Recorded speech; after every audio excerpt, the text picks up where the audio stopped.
Surat income tax વિભાગની ડીડીઆઈ wing દ્વારા વહેલી સવારથી જ શહેરના નામાંકિત ઉદ્યોગપતિઓ પર આકરા પગલાં લેતા સર્ચ ઓપરેશન હાથ ધરવામાં આવ્યું છે અને આ દરોડામાં મહાકાલ ગ્રુપના અનિલ બગદાણા અને તેમના ભાગીદારો કે જે તરુણ ભગત તથા પ્રવીણ ભૂત તેમજ લક્ષ્મી ડાયમંડના ધીરુ ગજેરાને નિશાન બનાવવામાં આવ્યા છે। આઈટી વિભાગના અધિકારીઓના મોટા કાફલાએ તમામ ઉદ્યોગપતિઓના ધંધાકીય સ્થળો, રહેણાંક મકાનો અને વિવિધ પ્રોજેક્ટ પર તપાસનો ધમધમાટ શરૂ કર્યો છે। મોટા પાયે ચાલી રહેલી આ કાર્યવાહીને પગલે સુરતના અન્ય વેપારી અને ઉદ્યોગ જગતમાં ફફડાટ વ્યાપી ગયો છે।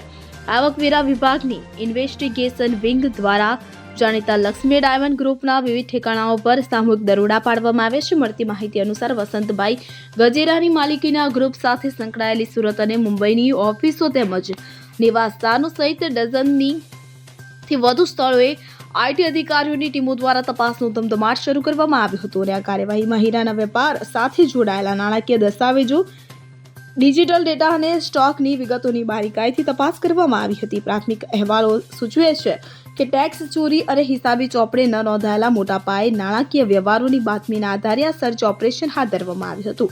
આ દરોડાને પગલે સુરતના હીરા બજારના અન્ય મોટા વેપારીઓમાં પણ ફફડાટ વ્યાપી ગયો છે। નરેશ સિમરન સાથે CN24 ન્યૂઝ સુરત। હવે જુઓ દેશ દુનિયાની તમામ ખબરો તમારી આંગળીના ટેરવે। ઉઠાવો મોબાઈલ અને ગૂગલ પ્લે સ્ટોર પરથી ડાઉનલોડ કરો અમારી CN24 ન્યૂઝ મોબાઈલ એપ।